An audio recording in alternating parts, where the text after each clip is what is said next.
Hello everyone and welcome ulit for another screen recording presentation of our subject, Internet Research for Business. Again, apologies for the tilaok of manok that you are about to hear in this screen recording. Okay? So for this lesson, we will be talking about or we will be discussing whether the internet is a viable research tool. So as you see, if you are about to research um, reference materials related to our subject, wala talagang reference materials that is fixed for our subject. However, we would like to try to discover whether the internet is a viable research tool. Kasi nga, subject na natin ito ngayon. So, titingnan natin talaga kung magagamit ba natin yung internet in conducting a research. So, let us talk about sampling from the internet user population. So, remember, ang daming gumagamit ng internet right now. So, there are about how many billions of people right now, and halos half or 70% of them right now are using internet for their daily activities, especially that we are into global lockdowns due to pandemic. So here, makita natin that if we will be using internet to get our respondents or kung sino yung magpa-participate sa study natin, we can say that the internet user population is constituted of a dramatically skewed sample of population at large. Napakarami ng pwedeng mag-participate sa research natin. And when we say skewness, makikita natin na magkakaiba yung characteristics or yung mga variable na meron yung pwede nating makuhang respondent using the internet. So that is why internet-mediated research or IMR is immediately subject to serious problem. Kasi sa sobrang dami ng population na pwede nating maging participant or respondent in our research using internet as our mediated way of gathering data, makita natin na napakarami ng pwede nating maging participant. And then, hindi natin alam kung ilan ba dapat yung magiging sample natin or representation natin and validity of data. So, limbawa, if we are about to talk about the Philippines na lang, Philippines is more or less 107 million Filipinos.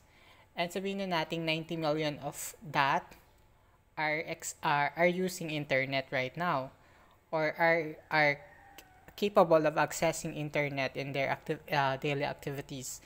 So, if we are about to generate, if we will talk about Filipinos, and we will be using internet as our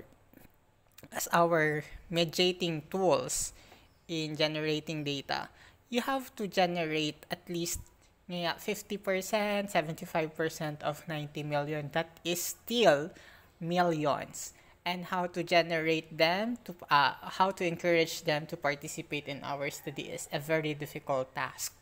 And then, of course, we will be talking about the validity of data. Kasi probably somebody would answer your questionnaire or your instrument floated using internet in a different representation. That is why the validity of data is still a major concern in conducting internet-mediated research.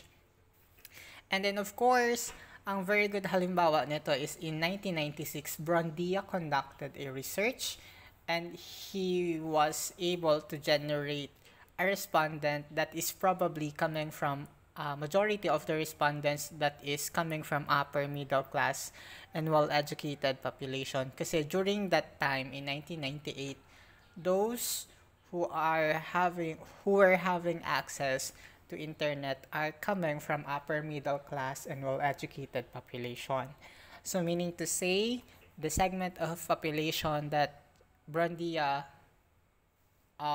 had in her research is a little bit different or a little bit saturated for that kind of group of population. Okay? And to continue, the explosive growth of the internet is increasingly apparent. So since ang dami na nating application of internet, the volume and diversity of information available on the internet have been demonstrated. So since napakarami na gumagamit ng internet, may kita natin na yung availability of information is so high. So napakataas. Napakaraming information that is available. A very good example of that is the use of Wikipedia. When Wikipedia was introduced in the WW or World Wide Web, ang nangyari is Wikipedia was the constant source of information of college and high school students before. Right now, since marami pa ang naging magaling sa computer, Wikipedia information can now be edited. Kahit sino-sino ang pwedeng mag-edit ng data sa Wikipedia. That is why in research and in instructional processes natin sa pagtuturo, Wikipedia is no longer a very valid source or a very reliable source of information. Okay? But before, Wikipedia serves as the major source of information since para siyang encyclopedia na in a form of internet accessible content or domain. However po, sabi dito, a fraction of the fact is still available. So sa paggamit natin ng research in the internet, so we can see how people interact with the things that can be found in the internet, such as how these people buy, how these people sell, how do they view houses, they check the weather forecast, they view television schedule, pay bills, manage bank account, obtain insurance quotes, book a hotel, buy travel tickets, and seek a partner. So in here, may kita natin na ang dami-daming possibilities ng paggagamitan ng internet. That is why these possibilities can also be explored, can also be better understood using an internet-mediated research. Okay? So another one is we can argue now that not having an internet access is disadvantage. So hindi naman natin pwedeng sabihin ay wala kang internet, that is you're into a disadvantaged situation. Pero if we will look into the rate of the increase of utilization of internet in our activities, whether at home, whether in business, whether in government transactions, we can say na kung walang internet ng isang lugar, medyo disadvantageous sa kanila. Kung tataas ng tataas yung integration of internet in all aspects of life. And then here, it is indisputable that the use of internet... Okay, nawala ako. Pasensya na. May dumating kasing delivery. Okay.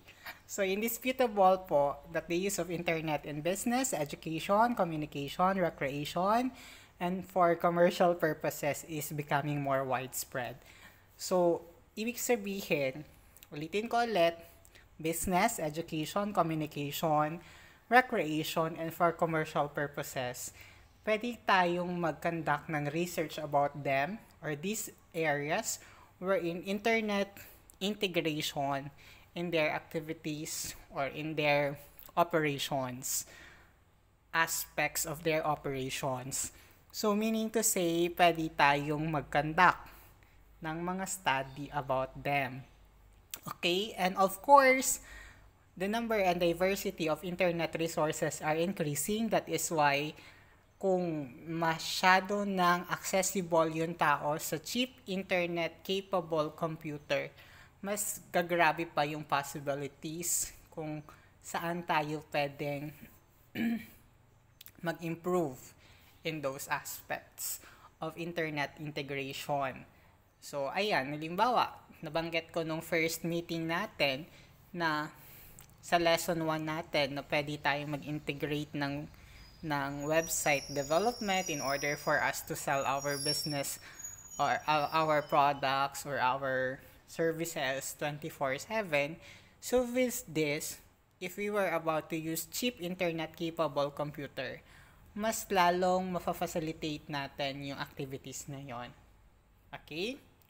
So for the next slide, however, ang consideration natin is about sampling bias. When I say bias, syempre yung pwede mong makuhang sample are those people who were able to read your posting. Okay?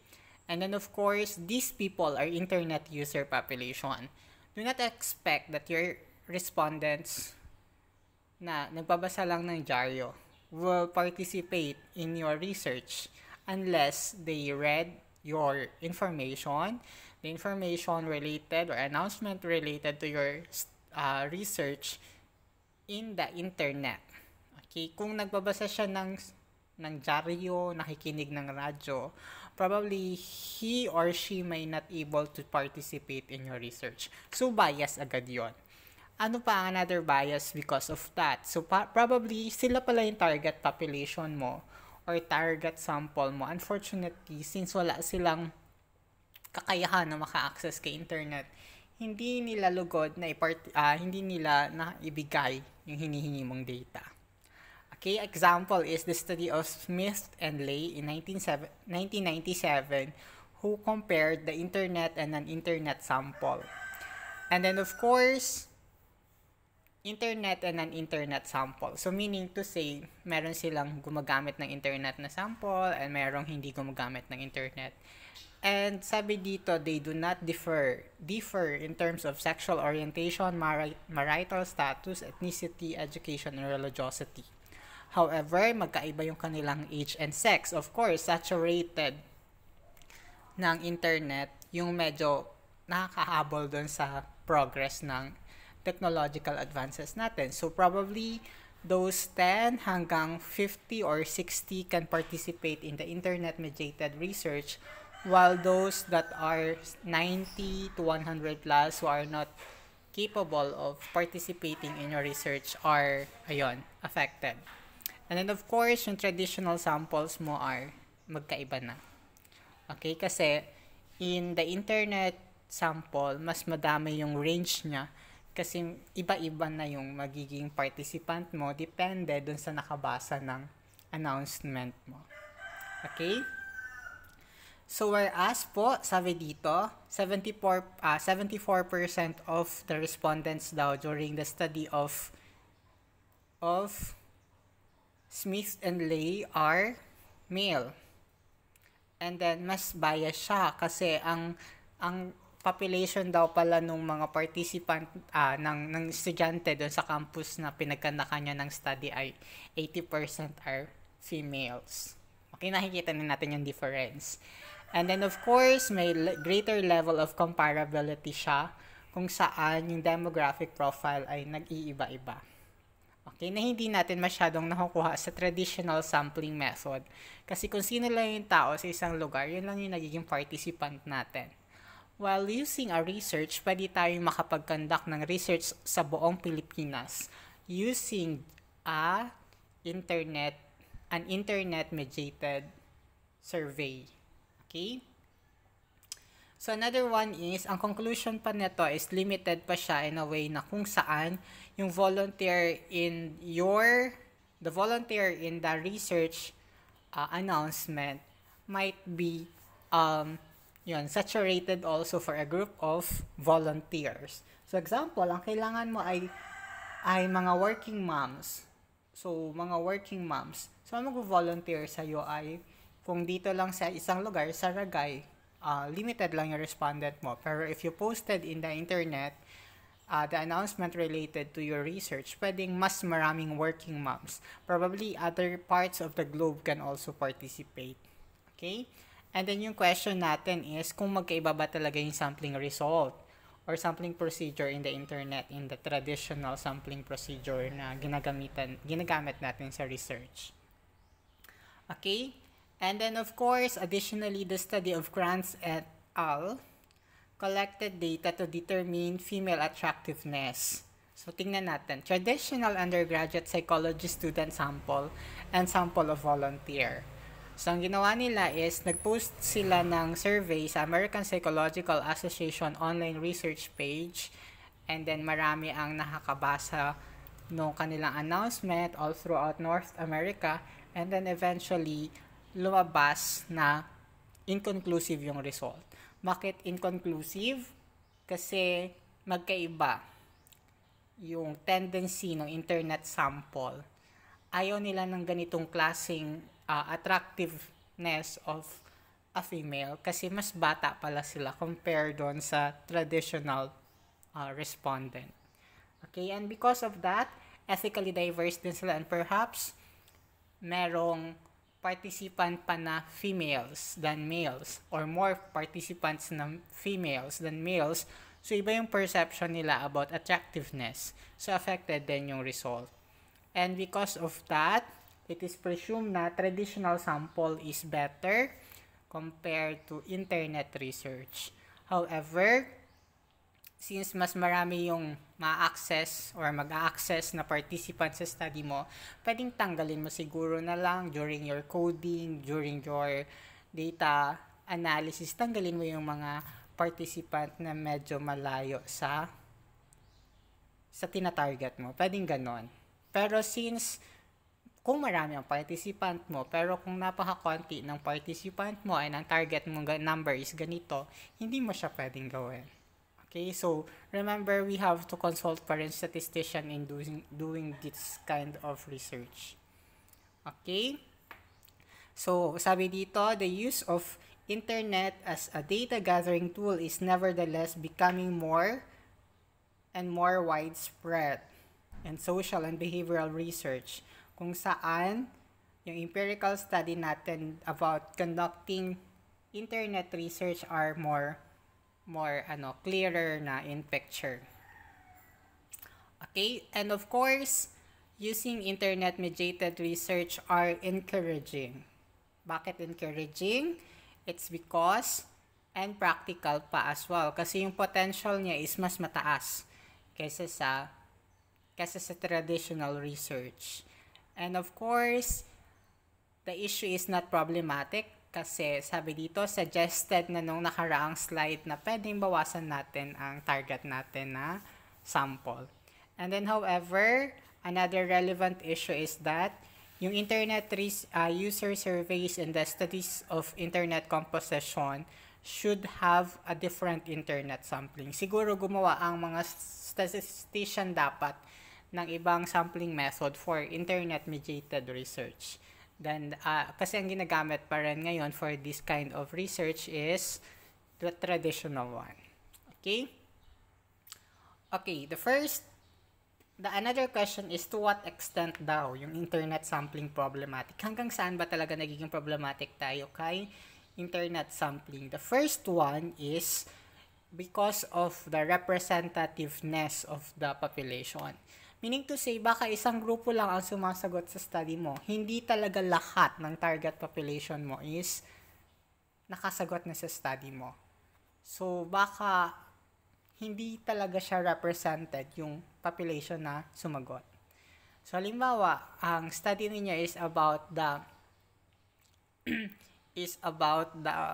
the tendency of female to consume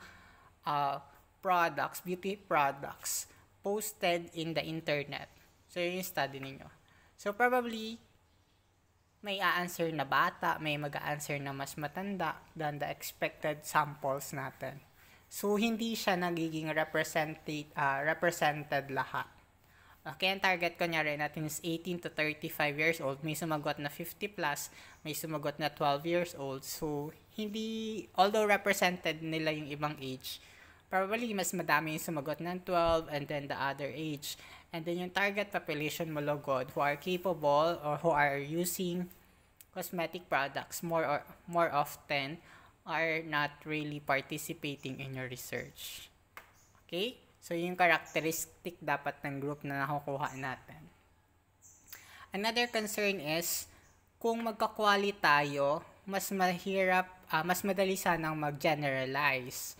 Pero kapag nag-representativeness tayo at konti ang nag-represent or mga participant representing your target group of participant, nagpo-pose siya ng problem.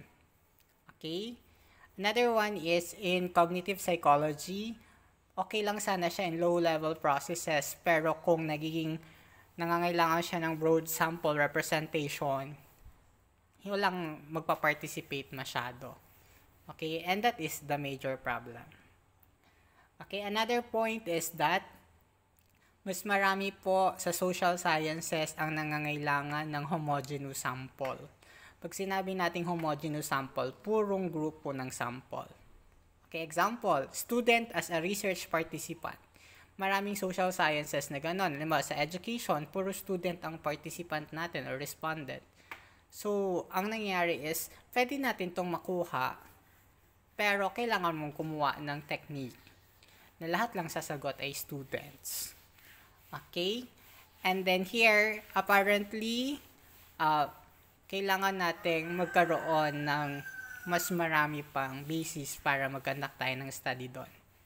Kasi kung hindi, yung sampling natin becomes problematic. Nagiging siya lugod purposive, not purposive sampling instead of other forms of non-parametric sampling. Okay, that is why if we will be looking into the findings, the internet is extraordinary kasi it gives us possibilities of accessing more samples than ever. Meaning to say, mas marami ang magpa-participate sa inyo than your target sample na meron sa traditional sampling techniques, traditional research, kasi mas marami ang pwedeng makabasa ng announcement natin. So those who are able to read your announcement posted in the internet related to your research, probably they are coming from other parts of the globe. That is why may mas maraming diversity pa ang makukuha mo. Okay, however, ang bias nito is si demographic or other characteristic of your participant na probably is hindi naman pala kailangan sa study mo. Okay? So, yun yung magiging bias mo doon. Another potential neto is that individual researchers, especially those who are working at smaller institutions, mas konti ang resources niya, kaya much better na mag-conduct siya ng internet research. Kasi kung mag-house to house siya kunyari, kung magpupunta siya sa mga different offices, mas magastos para sa part niya. So, di-deplete yung budget niya. Pero kung halimbawa ay kung supported naman siya ng malaking funding agency, it's okay. However, if kung napakaliit ng resources niya, much better na gumamit siya ng internet mediated survey kasi ang nangyayari is pasa mo lang sa isa and then mag-i-endorse niya lang sa iba and eventually sasagot na sila. Okay?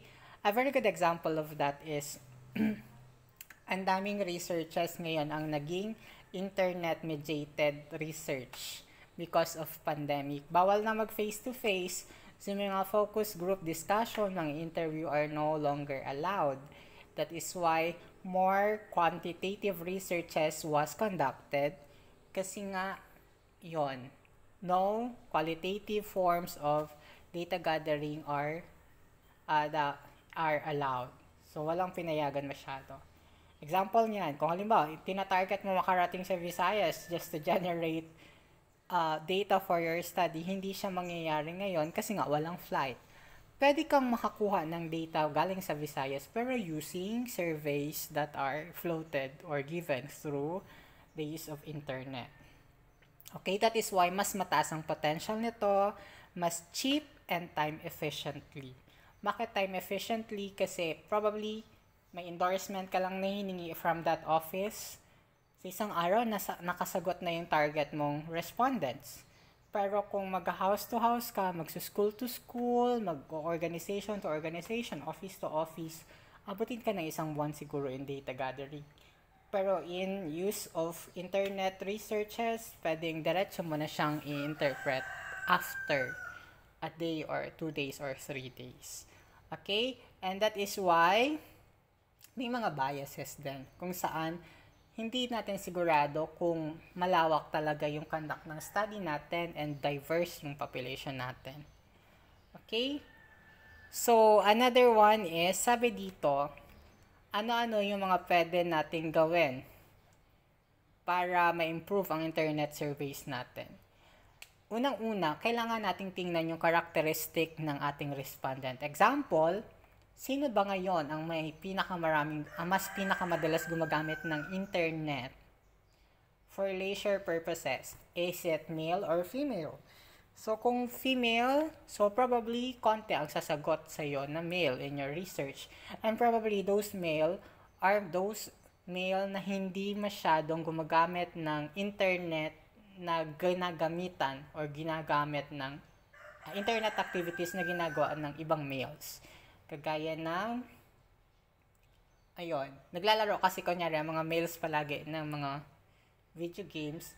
So, you do not expect na magpa-participate sila sa research mo. Yung mga males na magpa-participate sa research mo are those that are not playing video games, kunyari, or online games.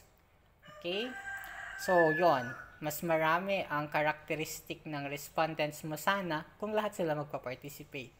Pero kung kulang na kasi nga yung iba are not doing the same activities of other internet users, so affected yung characteristics or vastness of characteristics of the respondents. Okay? So, halimbawa, nagbigay ka ng study about NSTP. Okay? So, probably those students with access to the internet can answer your survey. Pero those students na enroll sa NSTP pero nasa lugar na walang internet, hindi sila magpa-participate sa study mo. Okay?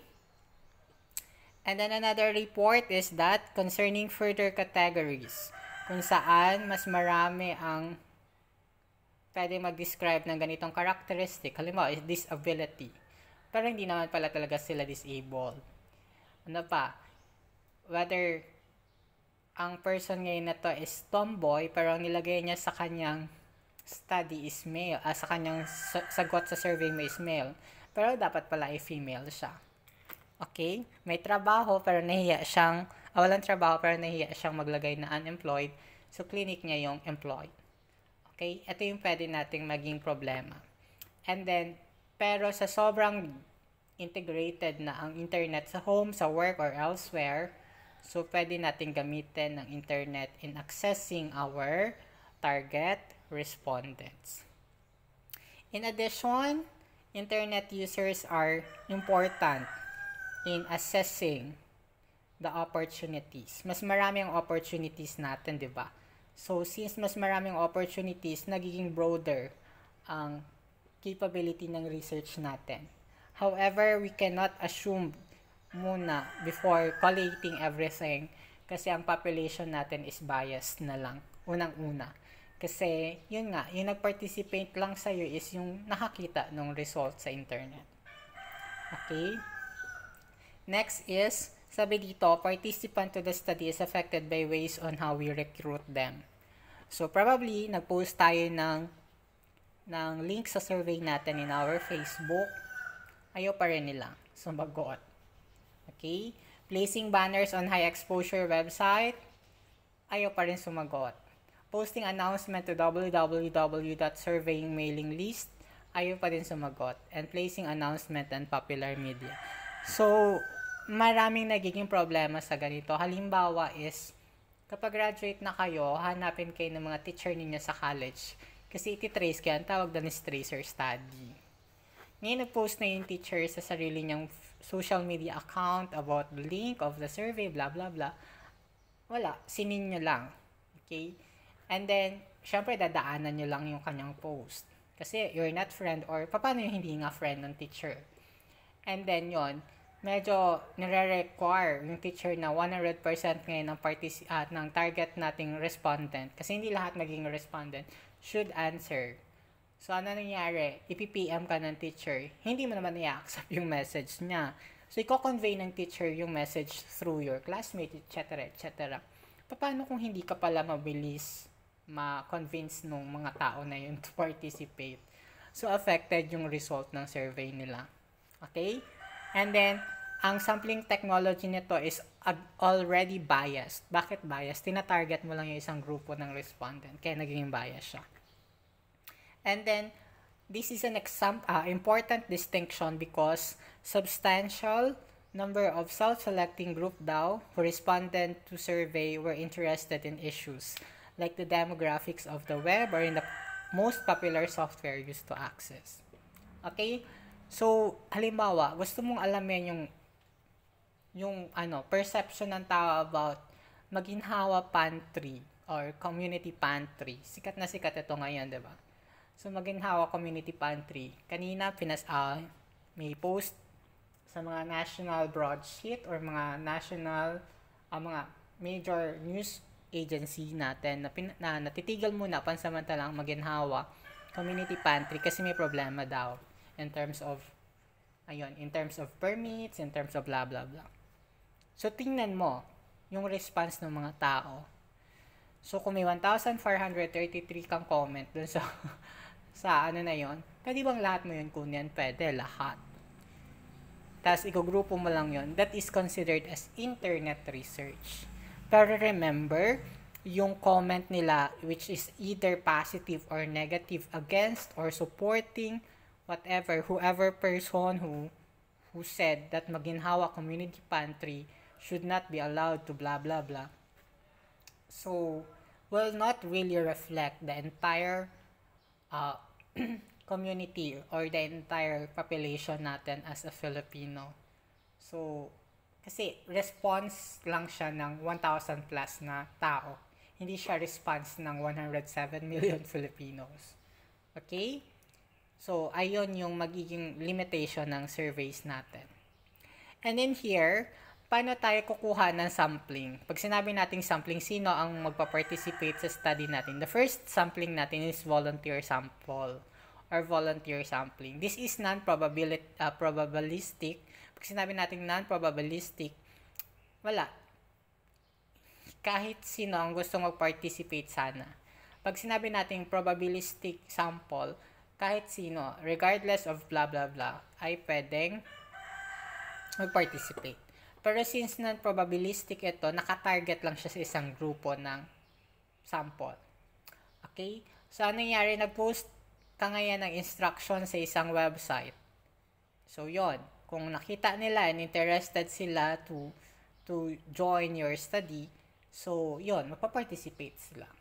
So, again, you have to place your announcement in a website, in a public forum kung saan pwedeng mabasa ng pwedeng maging respondent mo.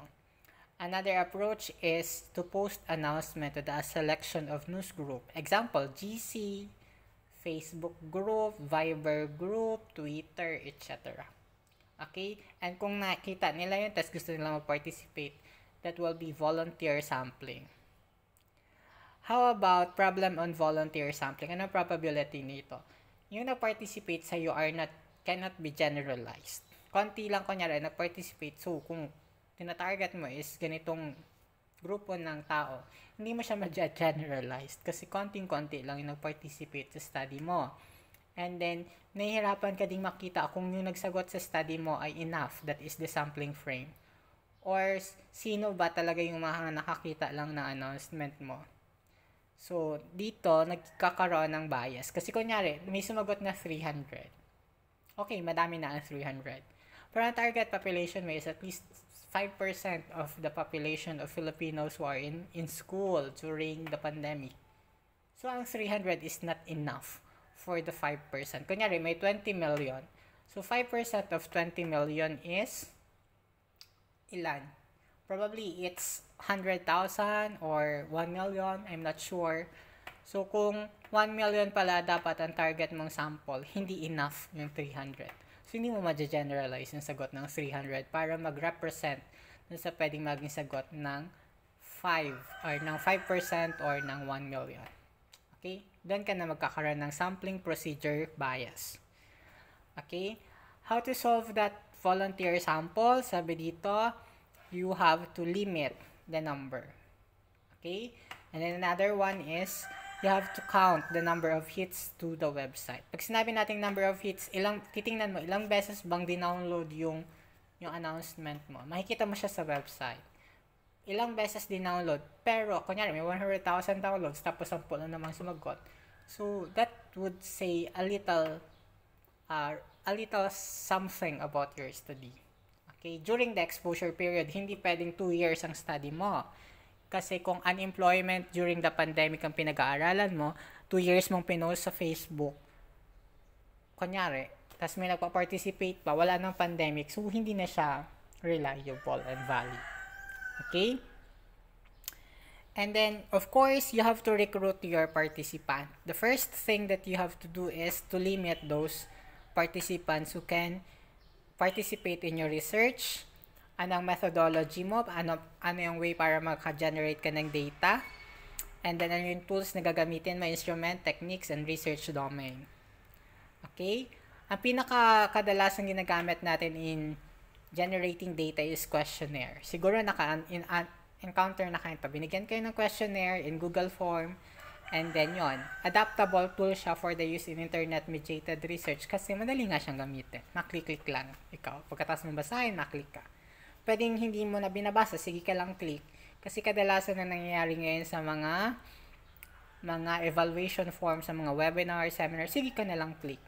Kasi nga, alam mo na kailangan nila ng mataas na evaluation. So, itasan mo na lang yung score sa evaluation, which is wrong. Okay?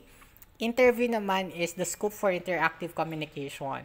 The use of internet. So, pwede na kayo mag-interview ngayon na kahit nasa ibang bansa using internet, using your Google Meet and Zoom meeting, ayan, Webscom meeting, etc. Pero, ang problema natin neto, anonymity naman. Pag sinabi natin anonymity, paano mo maintain na yung tao na yun pa yung interview mo? Buti kung makakalimutin ka. Paano kung na-preserve mo pala yung transcript ng interview? What will happen? So, yung promise of anonymity in conducting research is already, destroyed. Another one is observation studies.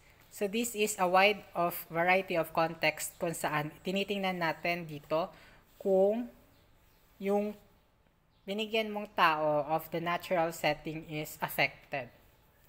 Halimbawa, neto is, nag-post ka ng pagkain. Titingnan mo kung may magko-comment na magaganda or negative. Okay, nag-post ka ngayon ng tutong na blah blah blah. Tapos ang dami nagko-comment sa'yo na negative about dun sa tutong na niluto mo. So, yun pala is observational studies. Ino-observe mo yung mga tao na yun. Okay? So, halimbawa, everyday ka nagpo-post ng kita yung cleavage na picture. Okay? Tapos titingnan mo, ilan yung nagla-like dun sa picture na pinapost mo. And that is observational studies. Tingnan mo kung every day, pag nag-post ka, yung tao na nag-react nung pinakaunang araw hanggang 7th day ay nag-react siya ng sunod-sunod. That is observational studies. Pero hindi din naman limitado doon. Okay? Yun. Halimbawa, nag-post ka ng pagkain. Nakita mo yung tao na sige siyang sana all. Okay? Di ba mahilig na tayo sa sana all? That's observational studies. And then, tiningnan mo lahat ng kanyang mga post. Nakikita mo na directed siya towards getting something from other people. Okay? Mahilig siya para sana all. So, lumalabas din na observational studies yon. Okay? So, parehas siya pala ng experiment. Sa experiment natin is kinakandak natin yan sa internet involving survey questionnaire and survey-based research. However, as a researcher, alam mo dapat kung anong independent and dependent variable natin. Halimbawa, sa internet survey natin using experimental is, tiningnan mo yung mga matatanda sa isang GC, sige kang post ng mga fake news. Tapos tingnan mo yung mga matatanda na member ng GC nyo kung naniniwala sila doon sa fake news. Okay. Tinitingnan mo kung i-share ba nila yon sa kung sino-sino, ganon. Okay, that's experimental research. Pero pwede namang hindi ganon. Okay? Halimbawa, a very good experimental research right now is those people na nag into plantito, or planting. Dati hindi yan nagtatanim. Nung nakita nila na usong-uso sa internet ang planting, ayun, nagtanim na sila ng mga plants, mga ornamental. Ano pa? Dalgona, nauso ang dalgona last year. Ang daming sumunod ng dalgona coffee. Okay? Ano pa? Si kimchi. Kimchi is not really a native to us. So, kung saan man siya galing. Nung nauso ang samgyup, lahat na gusto ng ganitong ganyan-ganyan pagkain. Which is, may mga tao na hindi naman niya una gusto yung pagkain ng Korean, pero nagpara-experiment kay using research. Nagustuhan niya. Okay, using research, internet research. So, that is, again, experimental research. Okay, so for the last series of this lesson, or the last part of this lesson, we will talk about the advantage of internet-mediated primary research.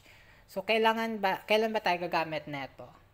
So, the first one, ang advantage is cost and time efficiency. Okay? So, and access to large and diverse population. So, meaning to say, makakamura ka ng gastos, mas time efficient ang activity mo, at mas marami ang pwedeng mag-participate sa'yo. Okay?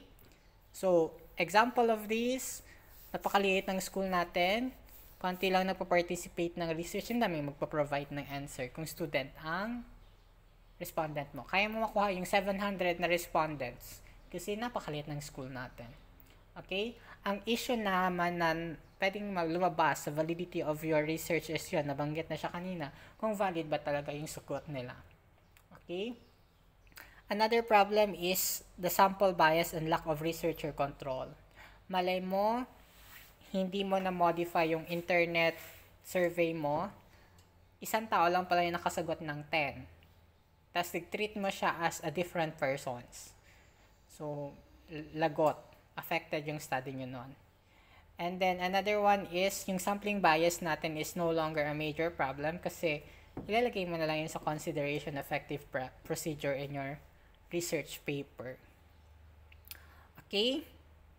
Another is ang ethical issue. Pag sinabi natin ethical issue, ano yung problema natin in terms of ethics in social sciences research? The first one is obtaining informed consent. Pag sinabi natin informed consent, magpapaalam muna tayo na magkakandak tayo ng study sa kanya.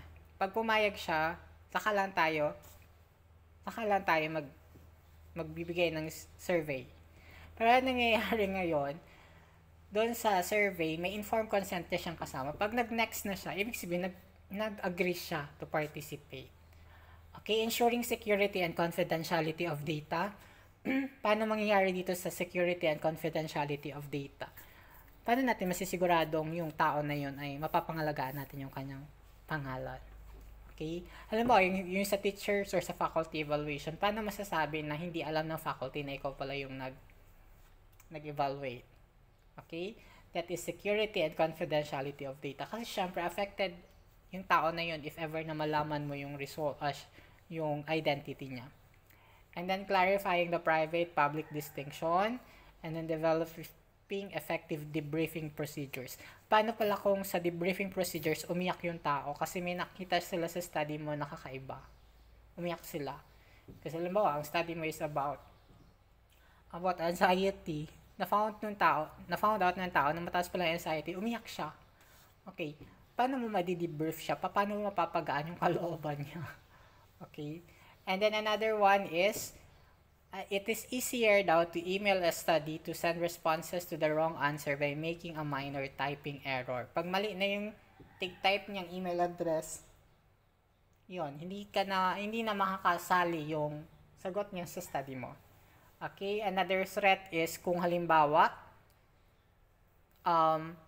nasa Google Drive, na-hack ang Google Drive mo, na-obtain yung information ng mga nag-participate sa study mo, tapos may nagsisend sa iyo na mga crypto scammer, mga cryptocurrency scammer na nakikita mo sa internet, na if you are interested about our business proposal, please click the link. Pag click mo yung link, ang dami niya ng, ma-access na yung information mo. So that is another problem about data security. Okay? So that ends our lesson for today. I'll be posting again your activity for this session to our Google Classroom. Thank you so much for your attention and listening.